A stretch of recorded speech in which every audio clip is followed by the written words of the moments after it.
1860 Munich are now in the Dritte Liga and are a long way off their city rivals Bayern. But it wasn't always the case. In recent memory, it has been a long and arduous decline. But what was it like when 1860 was successful? And how did they get into their current situation?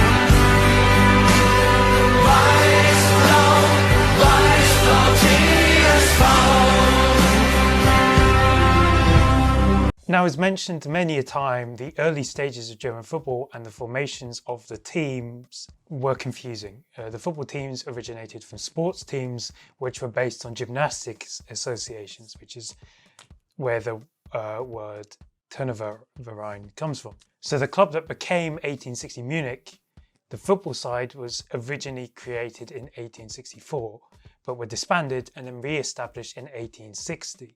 And then the football department was created in 1899. So this does technically make 1860 Munich one of the older teams in German football, but it is complicated. In 1911, they would move into their home, which is still their home today, and that is the Grunwalder Stadion, which is based in the district of Giesing, just outside the centre of the city. And throughout much of the early stages of their existence, 1860 were in the top division of German football. However, they never really came close to winning a title. And this is where it gets a bit complicated. This changed during the Nazi regime in Germany. So they played around with the pyramid, and it changed to Gauligas, and then the DFB Pokal, or the Pokal at the time, was known as the Schammer Pokal, named after a leading Nazi. And so 1860 would win the Bayern Gauliga twice, as well as the Schammer Pokal, but they never made it to a national final. Well, they made it once and they lost to Hertha Berlin. While Bayern were known as like the Jewish club, Kurt Landauer was Jewish and was exiled from Germany, and so they were anti the regime. It was slightly different in 1860.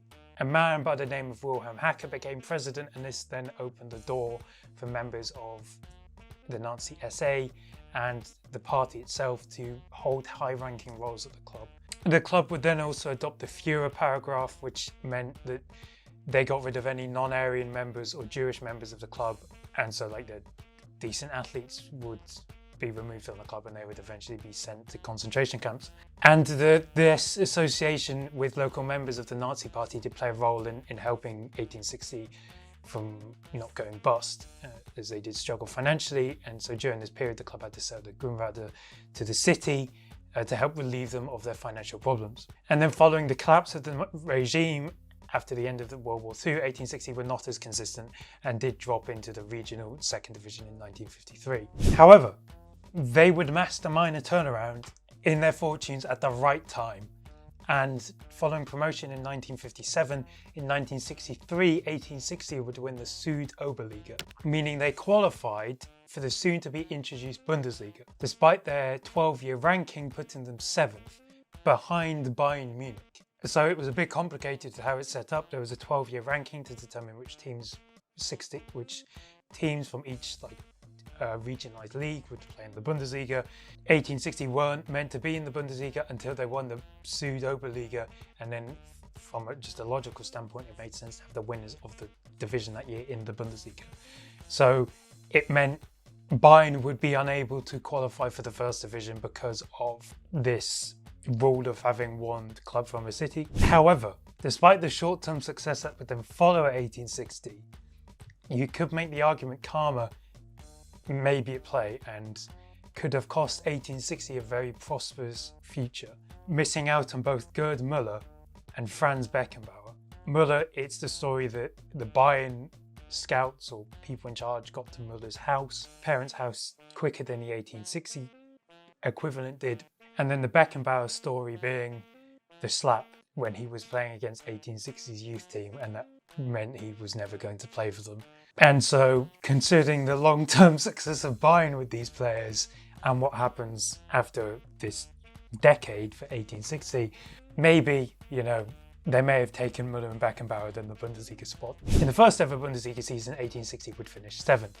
However, they would also make the DFB Pokal final, where they would beat Frankfurt 2-0 in Stuttgart, meaning this was one of their first major trophies as a club.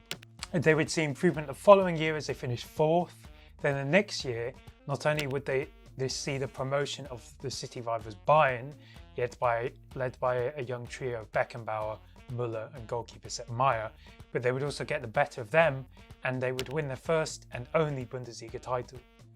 This also made it the first time they ever won a national title as well. They did this by beating Borussia Dortmund 2-0, who was second, on the penultimate match day to claim top spot, in which they would hold on. The following season, 1860 would finish second, but after that was a long and steady decline, and they would be relegated from the Bundesliga in 1970. The club would then bounce between the first and second divisions and look to be on the come up again with the help of a striker by the name of Rudi Völler. However, financial problems had struck the team once again, and this time it was a lot worse. Völler left, he joined Werder Bremen, and the punishment for the club's poor finances was the revokement of their license. So despite finishing 4th in the Zweite Bundesliga, they would be automatically relegated to the then regional 3rd tier. And then they would spend the most of the next decade spent in the 3rd division. However, their fortunes would change thanks to a duo. First, it was the election of the president Karl-Heinz Waldmoser, who would be appointed president in 1992. And with his appointment, he would then hire Werner Lorand as head coach. And under Lorand, the club went back to back in terms of promotion, meaning within 2 years, they were back in the Bundesliga in 1994. And then what 1860 did next was a bit of a common thing for Bundesliga clubs in the 90s.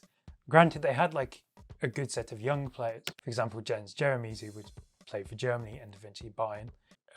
They finished 4th.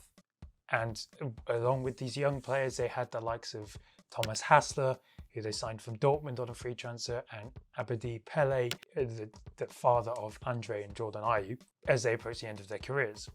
And they would also sign Davor Suker, the World Cup top goalscorer in 1998, in 2002.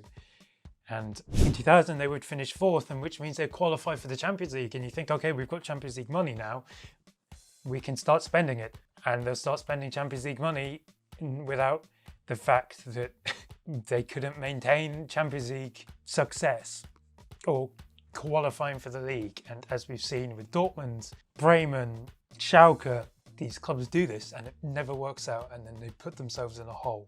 And this is what begins to happen for 1860. And the issues started to arise. The club moved to the Olympiastadion in the aim of trying to, not only because the Grünwalder was not fit for purpose, but make more money.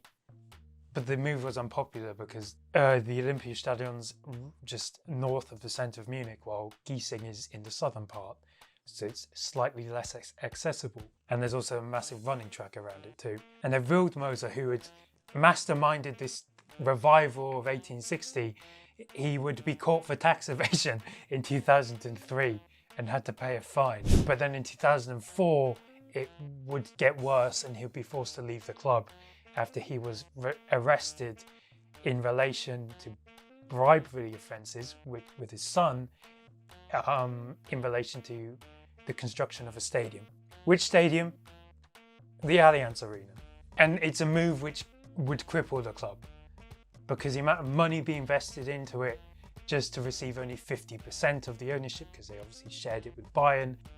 Because of how volatile 1860 were at the time, they couldn't afford to fill the stadium regularly, fill the 70,000 seater stadium or whatever it is. And because they weren't getting the necessary matchday revenue compared to the likes of Bayern, it meant the debt they owed for building the stadium continued to rise.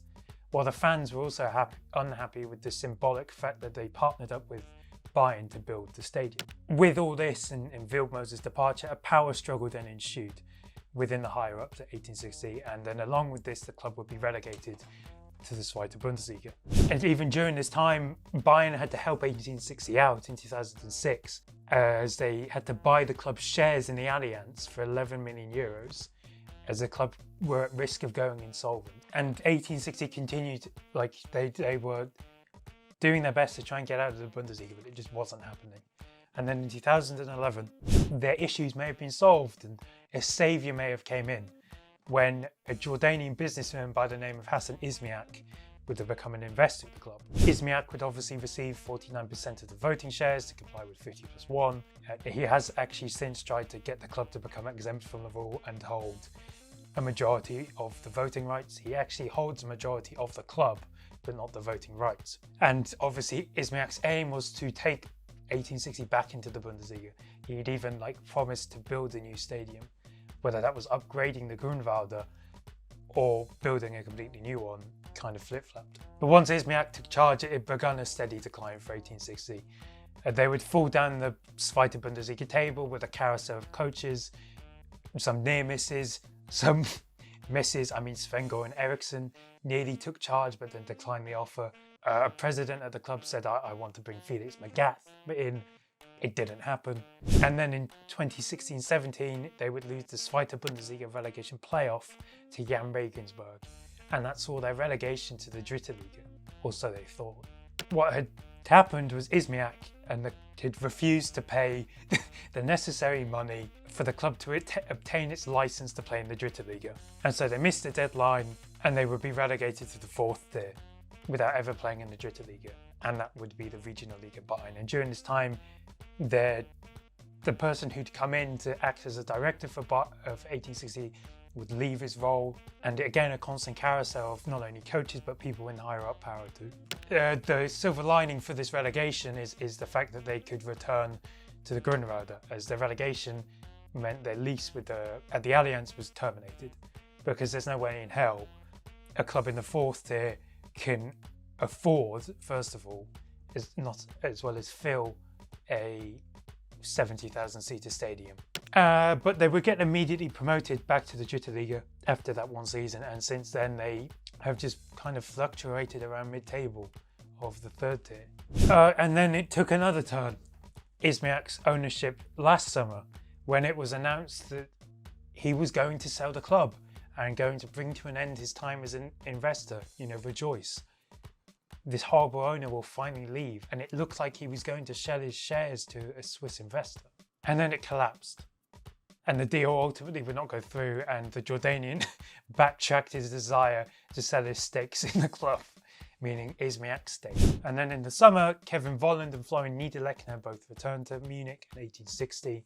Volland previously played for the club, Niederlechner played for the academy, as they look to return to the Zweite Bundesliga. And after a positive start, they now currently sit 8th in the 3rd division. But I think 1860 returning to the Bundesliga is a bit of a long way off at the moment, and it doesn't look like it's going to happen anytime soon. But in this period, despite all the struggles that happened on the pitch, 1860 have developed a bit of a reputation for producing some decent players. Decent in the context of the Bundesliga, that is. Julian Weigl came through at 1860 before moving to Dortmund. Florian Neuhaus came through at 1860 before moving to Gladbach. Then you have the likes of Marius Wolf. And most importantly, as well as the likes of Volland, Niederlechner, the Bender twins, both Sven and Lars, they both initially played for 1860 before they moved. The Benders played for 1860 before going to Dortmund and Leverkusen. Marcel Schaefer, the current Wolfsburg sporting director, or Leipzig sporting director, played for 1860. Marius Wolf, Fabian Johnson. These have all came through the 1860 academy before ultimately moving for pastures new. But yeah, obviously, everyone wants to see a Munich derby. The Bavarian derby with Augsburg, it doesn't hit the same. Who's to blame for this 1860 collapse? Obviously, Ismiak is blamed for the most recent one over the past 15 years, but it was chaos beforehand as well. Obviously, the next big question will be, what do you do about this? The stadium will become a recurring question again, because the Grunwalder is old and you have to decide, can you afford to rebuild it? Because obviously where it's situated, right by a main road, and so it's not easy to expand. And then it raises a question, like you need the improved stadium to improve how much money you earn. But if you can't expand the stadium, then what do? Do you cut your losses and move elsewhere, and then leave Giesing, which you will not be able to build a new stadium in? So yeah, obviously 1860, a really storied club. They're just really victims of their own demise, more or less. And it will be interesting to see whether they can get their act together and return, first of all, to the Zweite Bundesliga. I mean, there's clubs that's been in similar situations to them in the past. Kaiserslautern, for example. Even MSV Duisburg at the moment as well. They're in a similar situation. They were in the trenches, and now they've seemingly potentially exited them as well. So like these former Bundesliga clubs. Because again, it's better for everyone if the likes of 1860 Munich are in at least the Zweite Bundesliga, where you actually have proper eyes on them. So let me know what you think about 1860 Munich. If there's anything I missed, I imagine there will be. But yeah, let me know what you think about the Löwen.